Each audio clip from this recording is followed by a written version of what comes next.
Bendito sea Dios.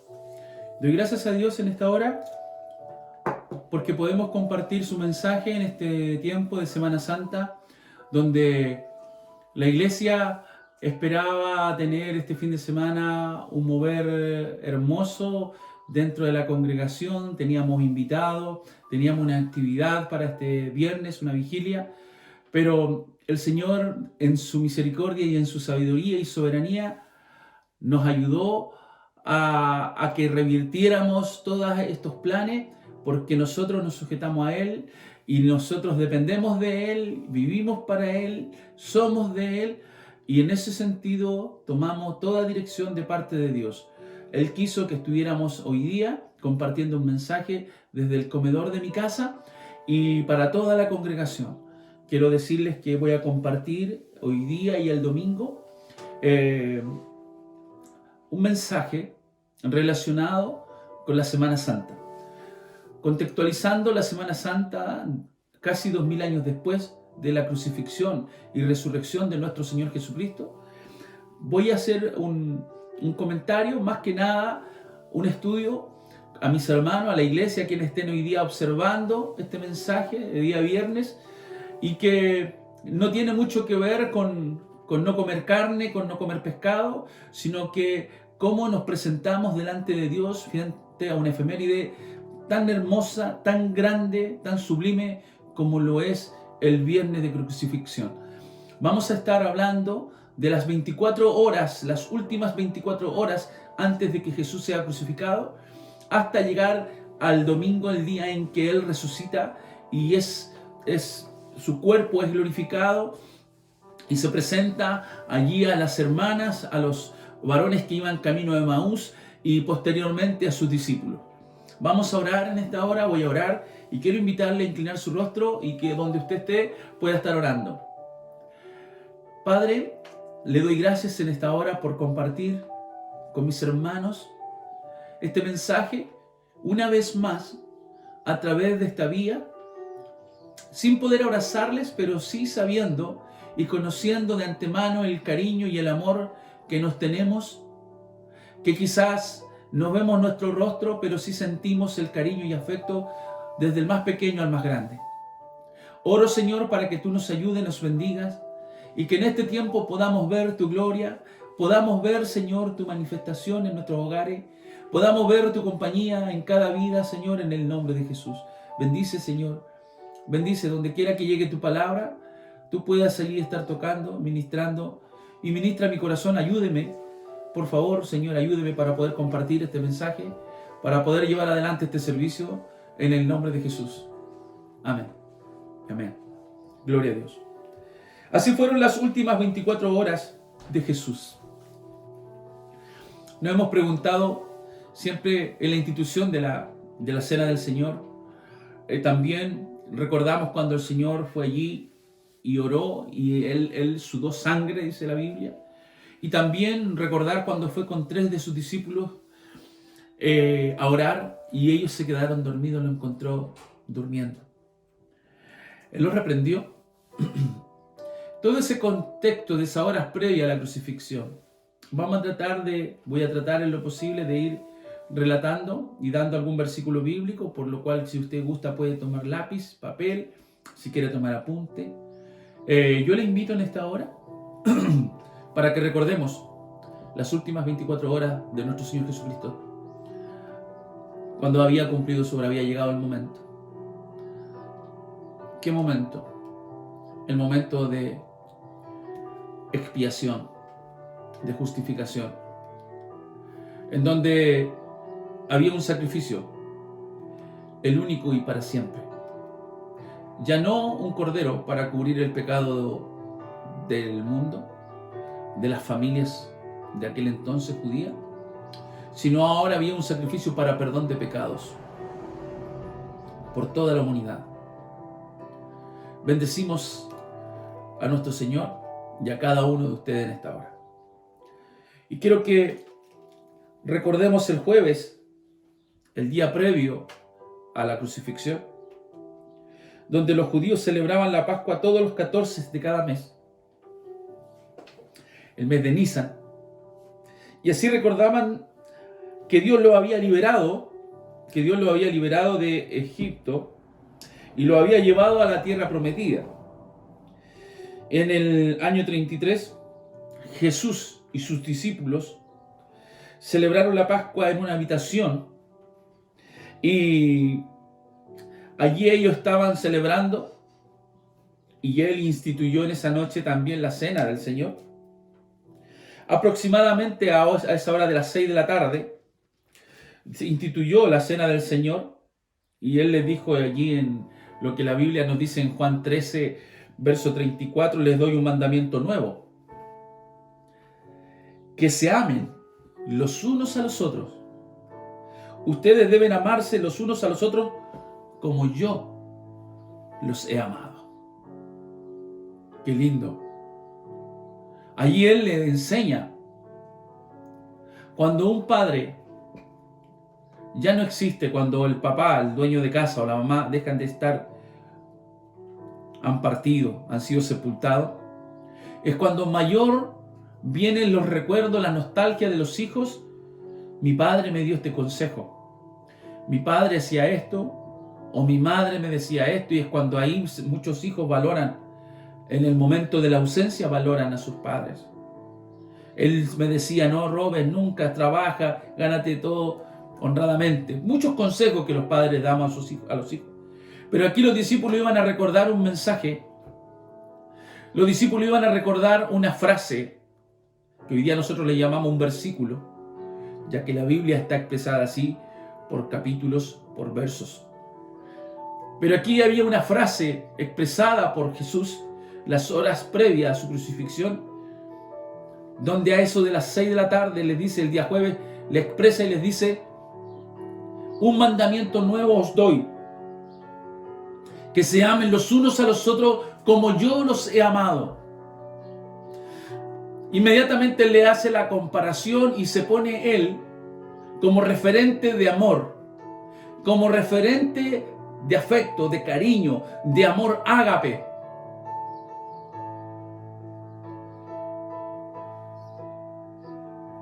Bendito sea Dios. Pasado esto, el Señor Jesús le dijo: uno de ustedes, a la hora siguiente le dice, uno de ustedes me va a entregar, me va a traicionar. Los discípulos se preguntaron entre ellos y diciendo: ¿seré yo, Señor? Jesús le contestó: el hombre a quien le doy este pedazo de pan. Entonces le dio un pedazo de pan a Judas y enseguida Judas se levantó y se fue. Perdón. Empieza la secuencia, la seguidilla de situaciones que hoy día recordamos a través de la palabra. Y luego Jesús hizo una oración y partió el pan y lo repartió a los apóstoles que se quedaron con él. Tomó el pan y dada la gracia lo partió y se lo dio y le dice: este es mi cuerpo que por vosotros entregado. Hagan esto en recuerdo mío. De igual modo, después de la cena tomó la copa diciendo: esta copa es el nuevo pacto de la alianza, es mi sangre, que por vosotros derramada. Lucas 22, 19 al 20. Es decir, tomó el pan, lo partió. Ellos ya habían cenado la comida que tenían de fondo. Habían cenado. Y esto en la Santa Cena fue como un postre. Era algo tan tremendo que iba a impactar. Nadie recuerda lo que tenían en la comida. Porque dice la Biblia que habiendo ellos ya cenado, se partió el pan y tomó la copa. Y le dice a sus discípulos: este es el pan. Esto es mi cuerpo, que por vosotros es entregado, que por vosotros es partido. Esta revelación le fue entregada también al apóstol Pablo, allí en el libro de Corintios. Está expresada en la Santa Cena, capítulo 11. Y luego le dice: esta copa es el nuevo pacto de la alianza. Esta copa simboliza mi sangre que por vosotros es derramada. Luego del mensaje de la Santa Cena, le dice otra frase. Los empieza a preparar. Piense usted que nosotros a veces recordamos al Señor con una media vigilia, 2 o 3 horas de cántico y nos queremos ir para la casa. Pero Él parte a las 6 de la tarde y ya había venido una seguidilla de situaciones, de acontecimientos, donde fue a orar al Monte de los Olivos, donde Él ora junto a los discípulos. Y aquí en Juan 14, 27 dice: mi paz os dejo, mi paz os doy, no como el mundo la da.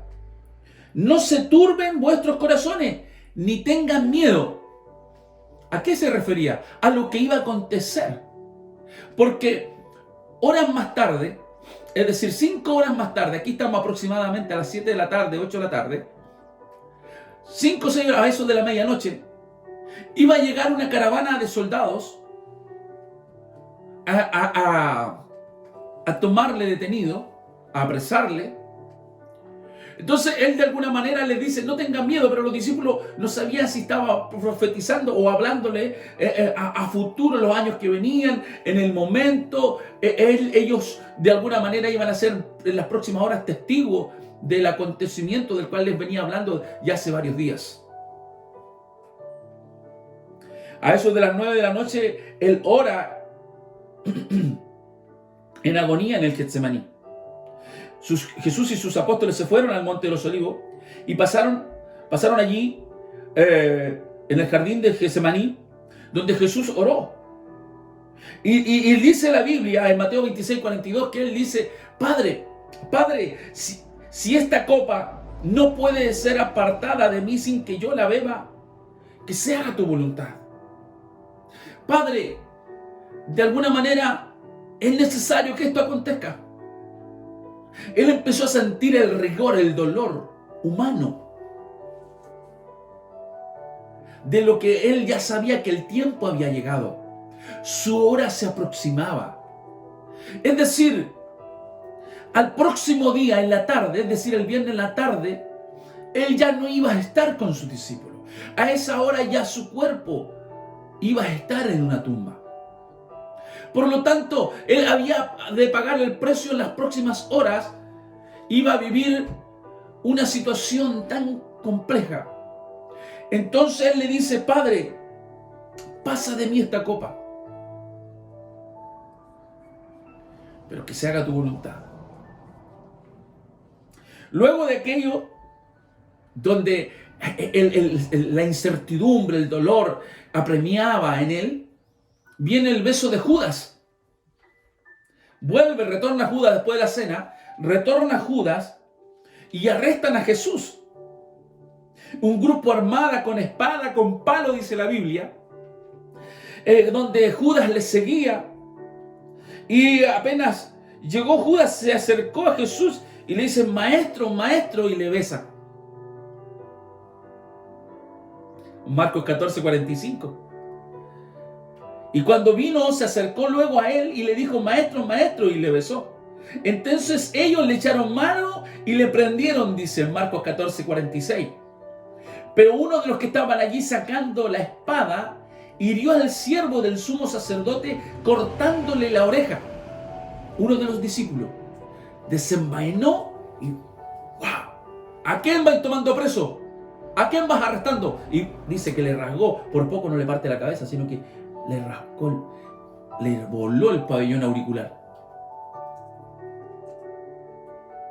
Qué tremendo. Pero dice que el 48, y respondiendo Jesús les dijo: como contra un ladrón me habéis salido con espada y con palos para prenderme. Cada día yo estaba con vosotros enseñando en el templo y no me prendiste, pero así para que se cumplan las escrituras. Antes de que él les hablara, el libro de Juan, de Marcos, de Lucas, dice que Jesús puso la mano sobre Malco y reparó la oreja que había sido cortada, que había sido dañada, haciendo milagros con sus opresores, con quienes le oprimían y lo tomaban, haciendo hasta el último momento práctico el amor que Él les enseñó a sus discípulos. Amad a vuestros enemigos. Amad a vuestros enemigos. Él iba preso. Él sabía lo que venía en las próximas horas. Recuerde que Él era hombre en ese momento, pero a la vez era Dios mismo. Haciendo el bien hasta el último momento. Ya llegada la medianoche, los discípulos abandonan a Jesús. Dice Marcos 40:50. Por favor, vaya a tomar su Biblia y vea. Marcos 14:50 dice: entonces los discípulos dejándole huyeron. ¿En qué momento? Cuando fue el corte de oreja. Los discípulos dejándole huyeron. Y allí dice que hubo un joven, dice Marco, pero cierto joven le seguía cubierto el cuerpo con una sábana y le prendieron. Mas él, dejando la sábana, huyó desnudo. Se dice que sería Juan, el discípulo amado. Trajeron pues a Jesús al sumo sacerdote y se reunieron todos los principales sacerdotes y los ancianos y los escribas. Pero Pedro le seguía de lejos. Hasta dentro del patio del sumo sacerdote estaba sentado con los alguaciles, calentándose al fuego. Los soldados capturan a Jesús y le atan de mano. Los apóstoles huyen. Luego la gente se lleva a Jesús a ver al sacerdote principal Anás, donde éste interroga a Jesús y lo manda a la casa del sumo sacerdote Caifás. Y allí Marcos 14:50 dice que los discípulos se fueron. Y Jesús es llevado a la casa de Anás. Los soldados con el comandante y los guardias de los judíos prendieron a Jesús, lo ataron y lo llevaron primero a la casa de Anás. Eso sale en Juan 18, versos 12 y 3. Luego a eso de las 2 de la mañana, Jesús es llevado a la casa del pontífice Caifás. Allí donde Caifás, los que tomaron preso a Jesús, lo llevaron a la casa del sumo sacerdote, donde sumo sacerdote Caifás, donde se habían reunido los maestros de la ley y las autoridades judías. Mateo 26:57.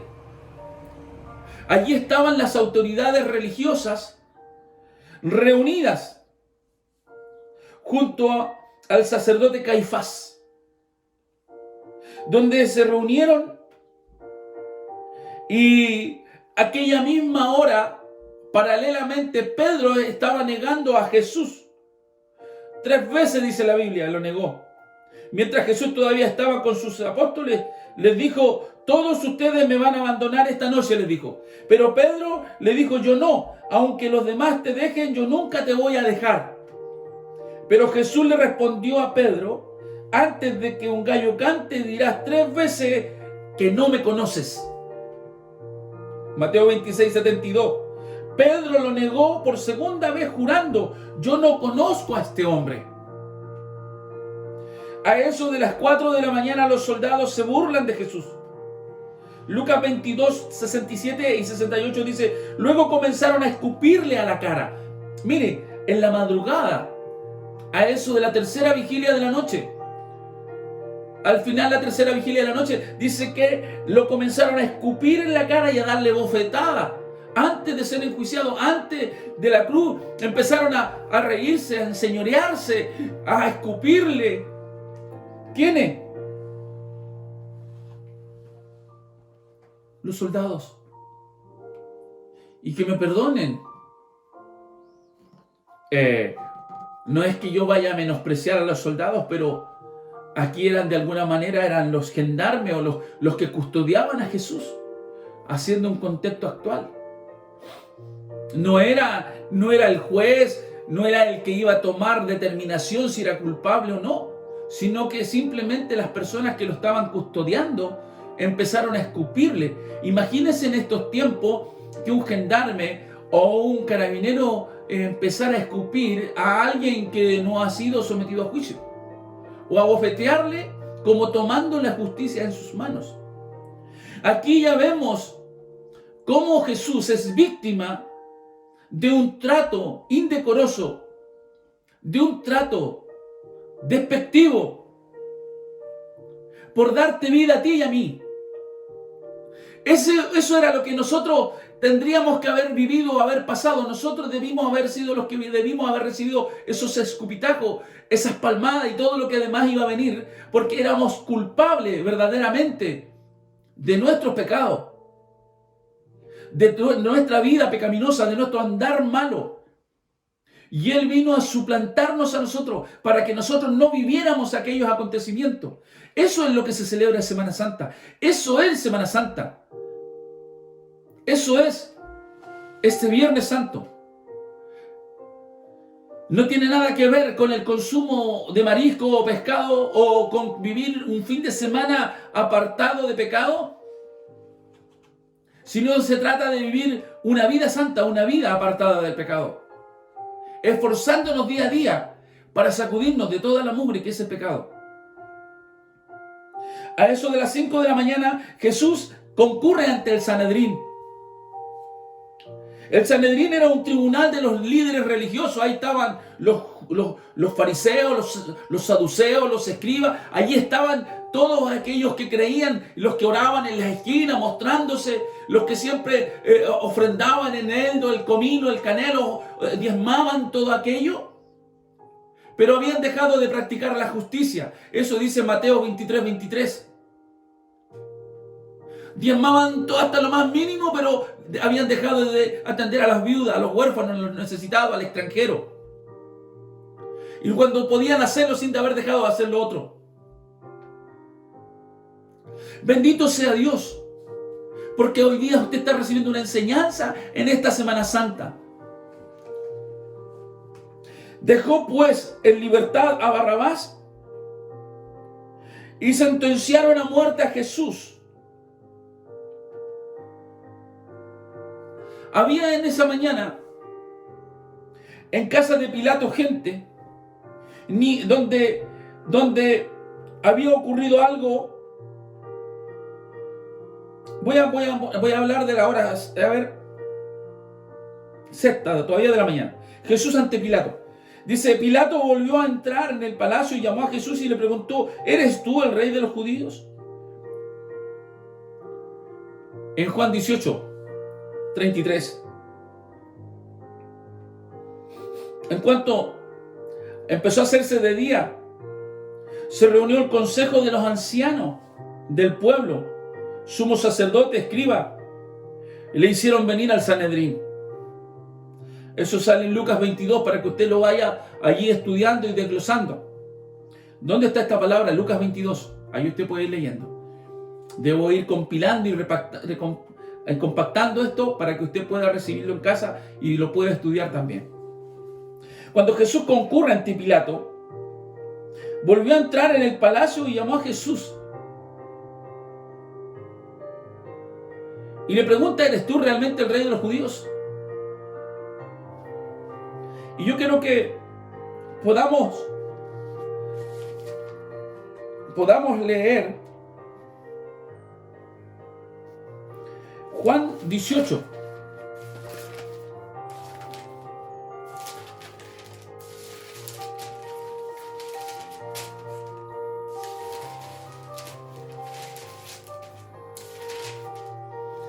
Juan 18:33.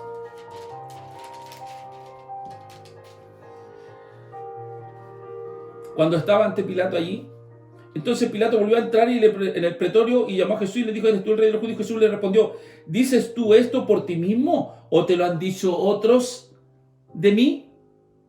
Pilato le respondió, ¿soy acaso judío? Tu nación y los principales sacerdotes te han entregado a mí. ¿Qué has hecho?, le pregunta. Respondió Jesús, mi reino no es de este mundo. Si mi reino fuera de este mundo, mis servidores pelearían para que yo no muriera o para que no fuera entregado a los judíos. Pero mi reino no es de aquí. Y si el reino de Dios no es de aquí, usted tampoco es de aquí. Su reino no está aquí. Así que no se haga tanta raíz aquí en la tierra, porque su reino no es de aquí. Porque nosotros somos la novia de Jesús. Nosotros somos la iglesia de Jesús. Y si el novio dice que no es de aquí, la novia no puede quedarse viviendo acá. Tiene que vivir un solo cuerpo. Él es la cabeza, nosotros el cuerpo. Él no es de este reino, nosotros tampoco, usted tampoco. Le dijo entonces Pilato, ¿luego eres tú rey? Respondió Jesús, tú dices que yo soy rey. Yo para esto he nacido y para esto he venido al mundo, para dar testimonio a la verdad. Todo aquel que es la verdad, oye mi voz. Y le dijo Pilato, ¿qué es la verdad? Y cuando hubo dicho esto, salió otra vez a los judíos y les dijo, yo no hallo en él ningún delito. Pero vosotros tenéis la costumbre de que os suelte a uno en la Pascua. ¿Queréis pues que os suelte al rey de los judíos? Y allí entonces dieron voces de nuevo diciendo, no, a este, sino a Barrabás. A ese ladrón suéltenlo. En estos tiempos seguimos haciendo lo mismo. Optando por lo malo y dejando de lado lo bueno. Se repite la historia 2000 años después. En la mañana, Jesús es enviado a Herodes. Luego Pilato envió a Jesús a Herodes, el gobernador de Galilea, para ver si lo encontraba de qué acusarlo, si a ver encontraba algo de qué cuestionarlo o acusarlo, para ver algún juicio poder hacer contra él. Y Herodes vio que Jesús no había hecho nada malo, y lo envió de nuevo a Pilato. Lucas 23:11, Herodes con su guardia lo trató con desprecio. Para burlarse de él, lo cubrió con un manto espléndido. Luego, en una hora más tarde, a eso de las 8 de la mañana, Jesús es devuelto ante Pilato y condenado. Entonces Pilato le dijo a la gente, ni Herodes ni yo vemos que este hombre sea culpable de nada, voy a dejarlo libre. Pero la gente gritaba, matadlo, matadlo, matadlo. Hoy día se sigue escuchando esa misma voz, exponiendo a Jesús a vituperio. ¿Cómo? A través de la apostasía, a través del pecado. Desconocer a Jesús deliberadamente es apostasía. Es seguir diciendo, mátenlo, mátenlo. Así Pilato entregó a Jesús para que lo ejecutaran.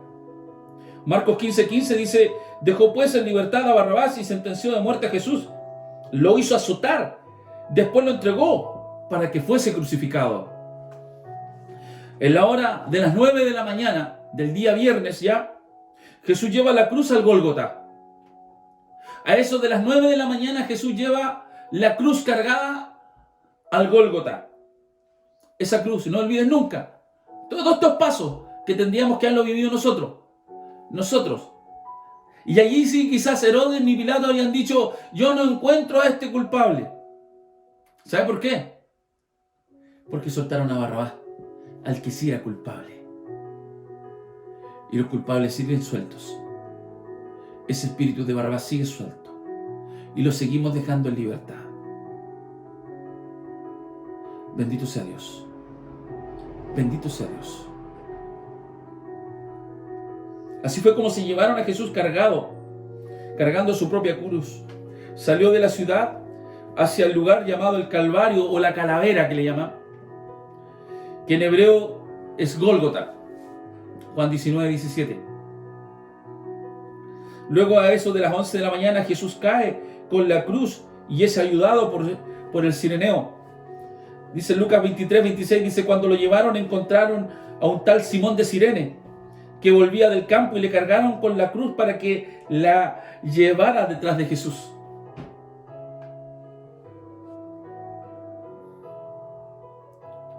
Bendito sea Dios.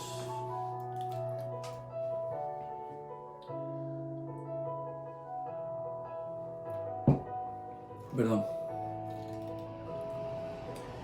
Luego Cristo es crucificado entre las 2 y la 1 de la tarde. Uno de los delincuentes que estaba colgado al lado de Jesús le dijo, acuérdate de mí cuando entres en tu reino. Jesús le prometió, estarás conmigo en el paraíso. Por la tarde hubo una gran oscuridad que duró 3 horas. A mí me conmueve esto de que Jesús, acuérdense, a eso de las 6 de la tarde, cuando los lleva a la cena del Señor, les dice: un mandamiento nuevo os doy, que os améis los unos a los otros. Recuérdense cuando él 2 años antes, cuando él les enseña y empieza a juntar a sus discípulos 3 años antes, le dice: amad a vuestros enemigos, perdonad a los que os ofenden. Y él junto a la cruz, ya en la tarde anterior, a eso de las 12 de la noche, cuando lo aprendieron, atendió a Malco. Cuando fue allí, su oreja sacada por Pedro, y se la puso de nuevo y le hizo sanidad. Luego, pasadas ya varias horas del día viernes, él, cuando está a punto allí crucificado, colgado en el madero con un malhechor a cada lado, hubo uno de los delincuentes que le dijo: acuérdate de mí cuando estés en tu reino. Pero previo a eso, este varón le dijo y corrigió y exhortó al otro, le dijo: nosotros merecemos estar aquí, mas él no merece estar aquí. ¿Por qué lo injurias? Y en ese momento le dice: acuérdate de mí cuando estés en el reino. Era un conocedor de la palabra, era un conocedor de la verdad, pero seguía en pecado. Pero en sus últimas horas se arrepintió. Por eso que nosotros, los pastores y los hermanos, vamos a orar y a bendecir a mucha gente que no tiene a Cristo y que en último momento, aún en su lecho de muerte, determina recibir a Jesús. Porque Jesús lo hizo allí en la cruz a minutos antes de agonizar. Un acto sublime recordado hasta el día de hoy. Yo lo recuerdo mucho, este gesto de amor de Jesús, de perdonar a un malhechor. Cuando ese malhechor no se bautizó, no fue a congregarse en ningún templo, tampoco fue a las aguas a bautizarse, no hizo absolutamente nada, pero sin embargo se arrepintió. Por eso la palabra dice en Juan 3:16, Juan 3:16, porque de tal manera amó Dios al mundo, que dio a su único Hijo, para que todo aquel que en Él cree no se pierda, mas tenga vida eterna. Y este varón creyó. Y aquí encontramos un caso exacto. Si usted quiere un ejemplo de lo que Jesús vino a hacer a esta tierra, aquí tenemos junto a la cruz. Porque de tal manera amó Dios al mundo, el Padre, y envió a su Hijo, para que todo aquel que en Él cree. Y ahí al lado de la cruz había uno que creía en Él. Por lo tanto, no te podía perderse. Si había uno en la cruz que creía, no podía perderse.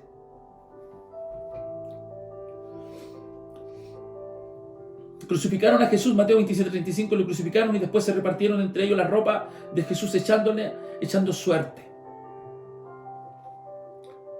A las 14 horas, Jesús y su madre y algunos discípulos se quedaron de pie cerca del madero al cual María, la madre de Jesús, él le pidió a Juan que cuidara de ella, como si fuera su propia madre. Jesús encomendando, piense usted que a esa altura ya estaba a punto de agonizar. A eso de las 2 de la tarde, Jesús pidiéndole a Juan que cuide de su madre. Jesús viendo a su madre y junto a ella al discípulo a quien amaba. Eso dice Juan 19:26. El mismo Juan relata en su libro, dice: Jesús viendo a su madre y junto a ella al discípulo a quien amaba, dice a su madre: mujer, ahí tienes a tu hijo. Luego dice al discípulo: ahí tienes a tu madre. Son secuencias tan lindas en el día viernes que nos vamos a celebrar, o que estamos celebrando hoy día. Una seguidilla de situaciones tan hermosas, tan dignas de destacar, que podríamos predicar todo el año del amor de Jesús. Aquí tu madre. A las 3 de la tarde Jesús expira, o a la hora 9. Al final Jesús dijo: se ha cumplido. Agachó la cabeza y dio su último suspiro. En ese momento hubo un terremoto muy fuerte. La gran cortina del templo se rasgó de arriba a abajo. La gran cortina que separaba el santo del santísimo se rompió por la mitad. El día en que Jesús expiró, hubo un gran terremoto.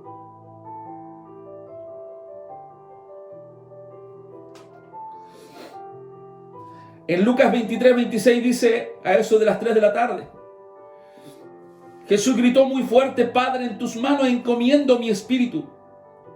Dicha estas palabras, expiró. Qué tremendo. Cuando él sintió la muerte, antes de que expirara y decir: Padre, en tus manos encomiendo mi espíritu, él sintió el pecado.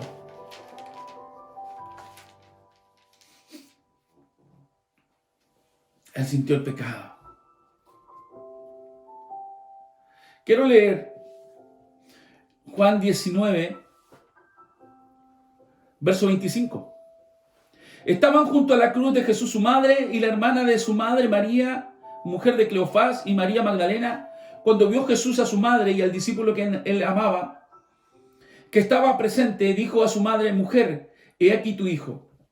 Después dijo al discípulo: He aquí tu madre. Y desde aquella hora el discípulo la recibió en su casa.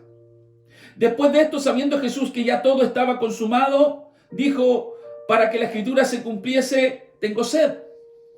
Y estaba allí una vasija llena de vinagre. Entonces ellos empaparon en vinagre una esponja y poniéndola en un hisopo se la acercaron a la boca. Cuando Jesús hubo tomado el vinagre, dijo: Consumado es.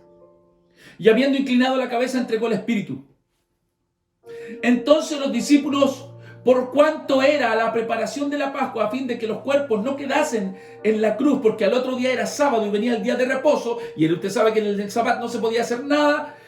Entonces, ¿qué es lo que hicieron? Vinieron pues los soldados y quebrantaron las piernas al primero y asimismo al otro, que había sido crucificado con Jesús.